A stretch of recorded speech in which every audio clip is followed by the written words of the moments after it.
The 2025 Oklahoma legislative session is in full swing, and we're kicking off our 2025 Lincoln to Local season with Farm Bureau's Gage Milliman, who will give us an update on all the bills that Farm Bureau is already watching at the legislature and where we're at in the legislative process.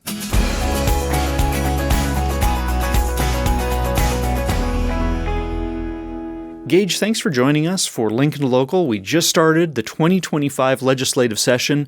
We had the governor give his State of the State address last week, got everything kicked off. Where are we at exactly in the legislative session as we sit here in mid-February now? Yeah, well, I'm happy to be joining with you on this first Lincoln to Local event, and we have just started the 60th legislative session. We're just 2 weeks in, as we are right now, finishing up this week. All right. I know this has kind of been a different year. We just came out of an election. We've got some freshman legislators. We have lots of new leadership and even a new process in the legislature. If you can tell our members kind of what's changed this year. Yeah.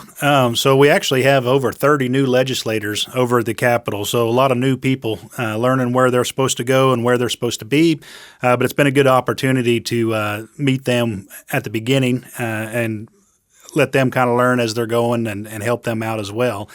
We do have leadership new in both the House and the Senate. We have a new Senate Pro Temp, Senator Lonnie Paxton, which I think a lot of our members are familiar with. Since he got elected, he's been one we've worked with, and we kind of consider him one of our rural people. And then also our new Speaker of the House, Representative Kyle Hilbert, kind of the same way, one we've worked with quite often. And we're really excited to have both of those guys in those positions. But with that new leadership, there becomes new assignments to committees as well. We have a new appropriations chair in the House, which is Representative Trey Caldwell, another good friend of Farm Bureau and a Farm Bureau member.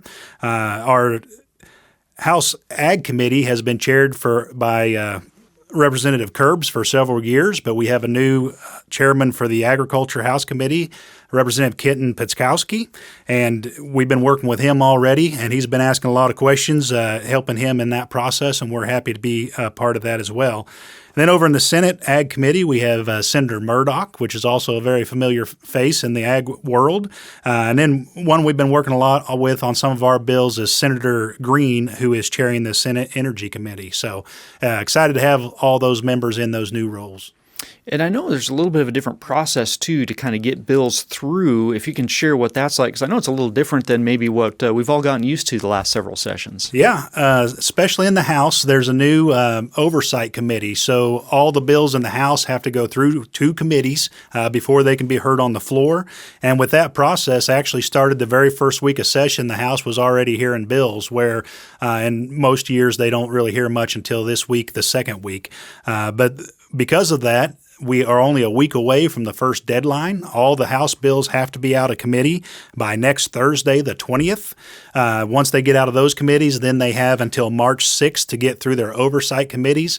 And that March 6th deadline is also the deadline for the Senate committees as well. So those deadlines will be here pretty soon. For sure. And I know we're right out of the gate, and Farm Bureau, of course, every year we have our grassroots priority issues where our members tell us what's important to them and what they want us to be keeping an eye on. And now we're at the point that session started. I know you guys in the policy department are tracking legislative priority bills. So what are those bills that you guys are watching? What are those issues that we have actual legislation working through the process on right now? Yeah.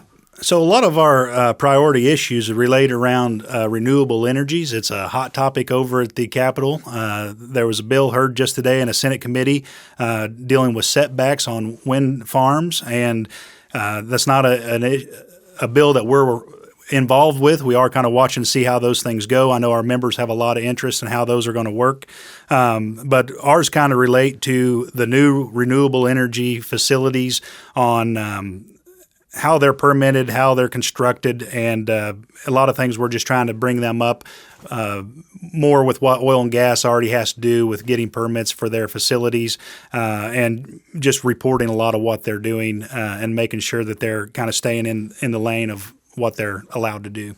So, Gage, on those bills that you mentioned, where are they at in the legislative process here in mid-February? Yeah, well, we have 4 different bills that we've worked on that deal with that eminent domain with transmission lines, as well as clarifying that renewable energy, wind and solar battery storage facilities, just confirming that they do not have the right to use eminent domain to obtain leases for their projects. We did have Senator Gallagher's bill, Senate Bill 352, did make it through a committee this week. It passed out of the Senate Judiciary this week, so it has gone through the Senate committee. And then also Representative Dobrinsky's House Bill 2155 has passed the House Utilities Committee last week. But as we mentioned with those new guidelines, it will now move to the House Energy and Natural Resources Oversight Committee. So it has one more committee to get through before it can be heard on the House floor. And then we have another bill in the Senate that has not been heard in committee yet as well. And then we also have a bill with Representative Mike Kelly, House Bill 1166, that clears up some language on annexation and the power that a city has to annex land. That was one that was put in a shell bill. The language got put in last week, so it's trying to catch up in the process, but it has not been heard in a committee either, but we're hoping that it gets heard before next Thursday. And of course, these private property rights bills, these those are things that Farm Bureau members care a lot about and always have. Are there any other topic areas or kind of subjects that Farm Bureau is watching bills evolve through the process right now? Yep. So there's a lot of bills that came up. There were two in a House Ag Committee this week that dealt with cell-cultured meat. And our policy doesn't really allow us to oppose those things, but in the process, one of those bills got changed to a labeling bill, and we believe that's something we can get behind and making sure that they have some rules in place to label those different products as they come out so the consumer knows what they're purchasing and what that meat is. We're also keeping tabs on our OSU Vet Med School as they are trying to work on getting some funding to build a new vet med school. That's something that we have made a priority issue. We know that we're lacking in rural large animal veterinarians, and we're hoping to assist the vet school and OSU any way we can to make sure that we're still producing homegrown veterinarians that want to go out in the rural areas and practice in our backyards. That's great. As far as how Farm Bureau members can be involved this session as we watch these bills move, and I know there's lots of others that you all are watching that we will be chatting about in future episodes, but if somebody wants to get involved, a Farm Bureau member wants to stay in the know, what are the ways that our membership can really dig in and stay involved this legislative session? Yeah, there's several ways to keep members involved. One of the big ones is our Friday noon call. You can tune in. If you don't have that information, we can get that to you or contact your field rep. Every Friday at noon, you can tune into that through the legislative session. We also have our leadership conference coming up on Tuesday, February 18th, where we'll have a full day of learning opportunities followed by a legislative reception that night, and then a legislative dinner where we're going to be able to recognize some of those legislators that were real champions for us last year getting some legislation passed. And then one of the big things we'd really like to encourage counties is to schedule a Capitol visit. So get with your field rep, schedule a day coming up in March or April, and come down and visit us at the Capitol. We'll take you around and meet with as many legislators as we can get a hold of and kind of show you how that process works and give you an opportunity to share your concerns with your legislator.